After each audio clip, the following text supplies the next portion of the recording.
വിഴിഞ്ഞം തുറമുഖം പ്രധാനമന്ത്രി ഇന്ന് രാജ്യത്തിന് സമർപ്പിക്കും. രാവിലെ 10:15 വിഴിഞ്ഞത്തെത്തുന്ന പ്രധാനമന്ത്രി തുറമുഖം നടന്നുകാണും. 10,000-കണക്കിന് പേർ കമ്മീഷനിങ്ങിന് സാക്ഷിയാകാനെത്തും. രാവിലെ 9:30 വരെ പൊതുജനങ്ങൾക്ക് പ്രവേശനം ഉണ്ടാകും. 9:45 പ്രധാനമന്ത്രി രാജ്ഭവനിൽ നിന്നും യാത്ര തിരിക്കുക. തുടർന്ന് പാങ്ങോട് മിലിറ്ററി ക്യാമ്പിലെത്തും. അവിടെ പ്രത്യേകം സജ്ജമാക്കിയ ഹെലികോപ്റ്ററിലായിരിക്കും തുടർന്ന് വിഴിഞ്ഞത്തേക്ക് എത്തിച്ചേരുക. വികസന തേരിലേറാൻ വിഴിഞ്ഞം തയ്യാറാകുമ്പോൾ എന്തായാലും അത് ഭാരതത്തിൻ്റെ വികസന കവാടമായി തന്നെ മാറുമെന്നുള്ള കാര്യത്തിൽ സംശയമില്ല. രാജ്ഭവന് മുന്നിൽ നിന്നും മനോജ് ചേരുകയാണ്. മനോജ്, ഇനി കേവലം മണിക്കൂറുകൾ മാത്രമാണ് അവശേഷിക്കുന്നത്. വിഴിഞ്ഞം വികസന തേരിലേറാൻ പതിറ്റാണ്ടുകളായുള്ള കേരളത്തിൻ്റെ സ്വപ്നം പൂവണിയുകയാണ്. ഏതായാലും അതിനായി പ്രധാനമന്ത്രി 9:45 രാജ്ഭവനിൽ നിന്നും പുറപ്പെടുമെന്നാണ് അറിയാൻ കഴിയുന്നത്. അവിടെ എല്ലാ ഒരുക്കങ്ങളും പൂർണ്ണമായി കഴിഞ്ഞു. സുരക്ഷാ ക്രമീകരണങ്ങളൊക്കെ എങ്ങനെയാണ് ഏർപ്പെടുത്തിയിരിക്കുന്നത്? തീർച്ചയായും വലിയ സുരക്ഷാ ക്രമീകരണങ്ങൾ തന്നെയാണ് ഏർപ്പെടുത്തിയിരിക്കുന്നത്. അതായത് ഇവിടേക്ക് വരുന്ന ഓരോ വാഹനങ്ങളും അതോടൊപ്പം തന്നെ ഓരോ ആളുകളെയും പരിശോധിച്ച ശേഷം മാത്രമാണ് ആ ഗേറ്റിനുള്ളിലേക്ക് കടത്തിവിടുക. അതോടൊപ്പം തന്നെ പുറത്തു പോകുന്ന വാഹനങ്ങളൊക്കെയും അതിൻ്റേതായിട്ടുള്ള സുരക്ഷാ ക്രമീകരണങ്ങളോട് കൂടി തന്നെയാണ്. റോഡിന് ഇരുവശത്തും പോലീസിനെ വിന്യസിച്ചിട്ടുണ്ട്. അതായത് ഓരോ ഭാഗത്തും പോലീസുണ്ട്.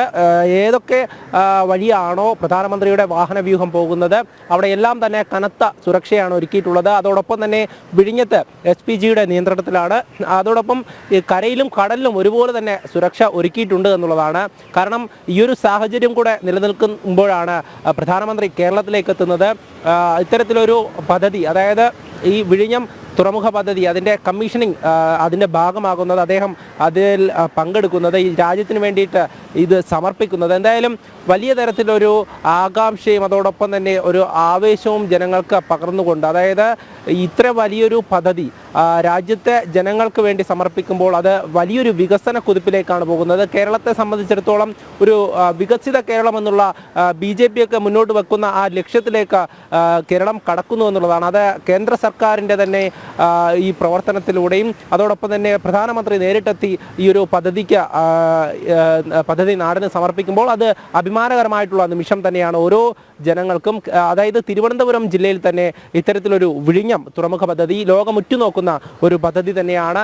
അതോടൊപ്പം തന്നെ ഈ ഒരു പദ്ധതിയെ സംബന്ധിച്ച് അല്ലെങ്കിൽ ഈ ഒരു തുറമുഖത്തെ സംബന്ധിച്ച് പറയുമ്പോൾ കൃത്യമായും അത്യാധുനിക സംവിധാനങ്ങളോട് കൂടിയുള്ള തുറമുഖം, മദർഷിപ്പുകൾക്ക് ഒരേ സമയം 2-ലധികം മദർഷിപ്പുകൾക്ക് വന്ന് ഈ കണ്ടെയ്നറുകളൊക്കെ ഈ ചരക്കിറക്കി പോകുവാനുള്ള സൗകര്യം, അതോടൊപ്പം തന്നെ ഈ അന്താരാഷ്ട്ര കപ്പൽപാതയിൽ നിന്നും 10 നോട്ടിക്കൽ മൈൽ അകലത്തിലുള്ള ഈ ഒരു തുറമുഖം എന്നും എല്ലാ രാജ്യങ്ങൾക്കും സൗകര്യപ്രദമാകുന്ന രീതിയിലാണ് ഈ ചരക്കുകൾ എത്തിക്കാനും അതോടൊപ്പം തന്നെ ഇന്ത്യയുടെ ഈ ഒരു ഭാരതത്തിൻ്റെ ഈ വ്യാവസായിക രംഗത്തും അതോടൊപ്പം തന്നെ വലിയ മാറ്റങ്ങൾ സംഭവിക്കുവാനുള്ള ഒരു തുടക്കമാണ്. കാരണം ഈ ആരംഭം കുറിച്ചപ്പോൾ തന്നെ ഇതിനോടകം വലിയ തരത്തിലൊരു പ്രവർത്തനം അതോടൊപ്പം തന്നെ വരുമാനമുണ്ടാക്കുവാൻ വേണ്ടി വിഴിഞ്ഞം തുറമുഖത്തിന് കഴിഞ്ഞു എന്നുള്ളതാണ്.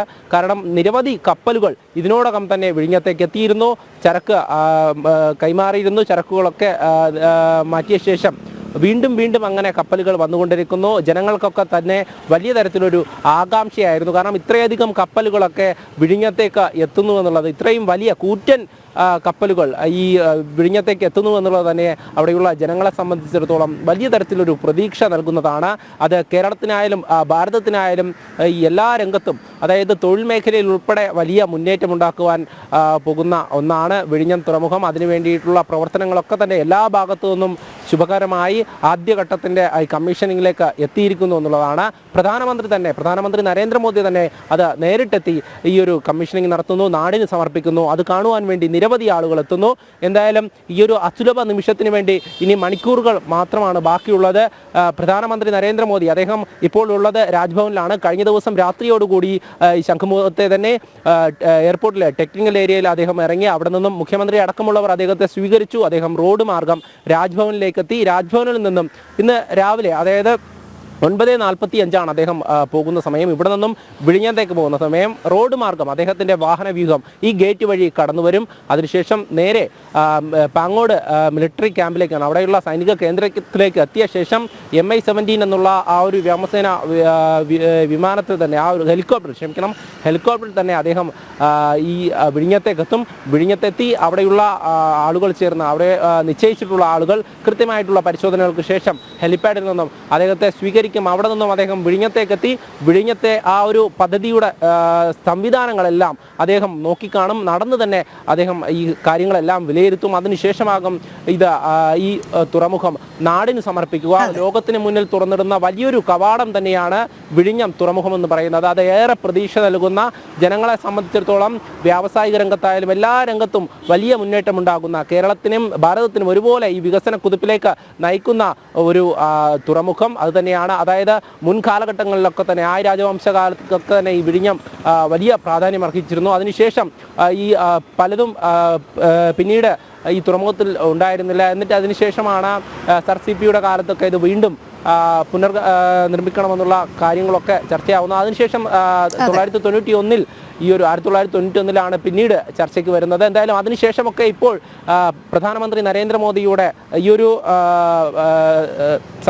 സാന്നിധ്യം അതിൽ തന്നെയാണ് ഇപ്പോൾ ഈ രാജ്യത്തിന് വേണ്ടിയിട്ട് ഈ തുറമുഖം സമർപ്പിക്കാൻ പോകുന്നത്. ഈ മോദി തീർച്ചയായും മനോജ് പറഞ്ഞതുപോലെ തന്നെയാണ്, വികസന നായകൻ തന്നെയാണ് വിഴിഞ്ഞത്തെ വികസനത്തിന്റെ പാതയിലേക്ക് കൊണ്ടുചെന്നെത്തിച്ചതിൽ സുപ്രധാന പങ്ക് വഹിച്ചത്.